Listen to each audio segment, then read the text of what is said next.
Hello, welcome along to the Breeders' Cup Preview 2013 for attheraces.com. I'm joined here in the studio by Jason Weaver and Steve Millar, our US experts, and we're going to focus now on the Breeders' Cup Mile. It takes place at 11:40 UK time on Saturday night. It's run over the mile, as the name would suggest, on the turf. It's a cracking contest, $2 million in the pot. And of course, the obvious starting point is with last year's winner, Horse of the Year, an utterly dominant turf miler in the States, Wise Dan. This is last year's win, but Steve, a bit of a shock defeat last time out. There probably were excuses, but I think the whole of America breathed a gasp. He seemed unbeatable. He did, and Silvermax is looking to come back again here today. But interesting to see Wise Dan. To me, he's even money. He'll be odds on. He's the second highest rated horse in the world as we speak, behind Trev, of course, the winner of the Arc this season. This is the race of the year. Charlie Lepresti, the trainer of this one, has laid him out completely. Draw a line through that race at Keeneland. It was supposed to be on the turf. He went to the poly track. He's a much better horse. He's drawn well. It's not a big enough field to get in any sort of trouble here from stall. Where's he come out of? He comes down in the middle of the starting stalls. I think it's 8 for Wise Dan. Yeah. Look, he should be even money. When you're that highly rated, do you take him on? I can't take him on, but it's a good, stiff contest. I'm looking for him. Last year he was my banker. He's going to be my banker again, but the price is gone. Now, this is the Woodbine race here. Look how dominant he was. This was before his defeat last time, and not very often. This is nigh on European-style winning in an American race off a 45 half-mile. It was absolutely bloodless. This is how good he is. And do you know what? To be beaten a length and a quarter last time in a race that was switched off the turf, brutal conditions, pushed out really wide. He had the worst trip you could imagine. He did have the worst trip. What caught me about that Woodbine race and the Woodbine Mile, did you see the finishing time? 1:31 and 3. That's got to be one of the top 10 fastest miles of all time, and he was never asked. Johnny V, it looked like he was just out for a morning canter around the race course. Look, he's one that if you wanted to get stuck into, if you're a big player, I think anything above even money is probably one hell of a bet.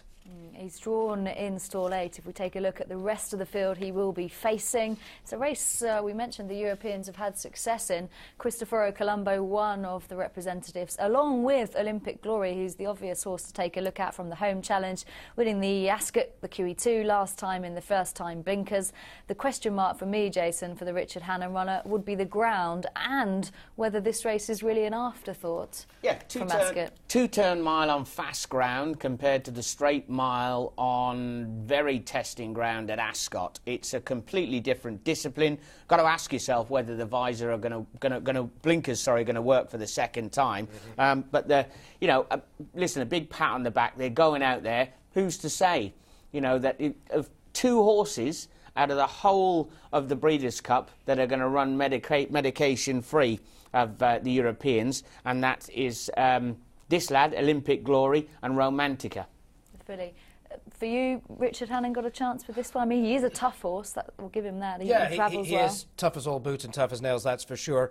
I just think having the race 3 weeks ago, having to travel, second time with the headgear on, the blinkers on, no Lasix. I'm a big fan, and I know everybody's trying to take a stance, but you're trying to win one of the biggest and richest races over a mile in the world. When in Rome, it took Ballydoyle many years to find out. Once they went to the Lasix, look, you're allowed it.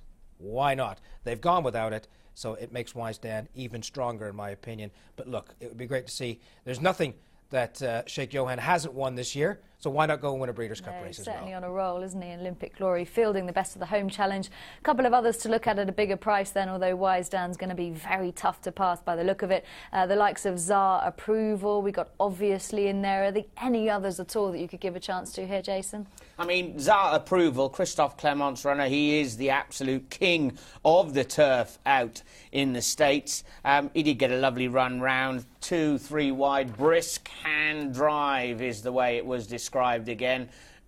He's good. He's not in the same ballpark as a Wise Dan. No, he's not in the same ballpark. He's a nice little individual. One to make mention, home course advantage. Very, very big British connections. The former David Lanigan trained, no jet lag, now trained by Simon Callahan.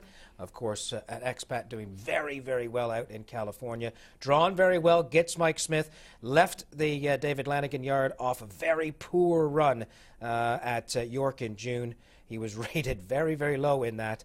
Goes over to America. Now a Group 2 winner with the addition of Lasix. That would be a great story for young Simon Callahan to put a Breeders' Cup stamp beside his name. It certainly would, and we could claim that one for the Europeans as well. But it looks like it might be staying with the home team, doesn't it, Jason? With chalk eating here. Lots of fist pumping and high-fiving and chest popping when Wise Dan romps in. There will. And Steve, Wise Dan can't get past It has to. I can't. The price is not there, but if you want to go a single in your pick 6 or your pick 3s and all of that, he is, to me, he is once again the bet of the meeting.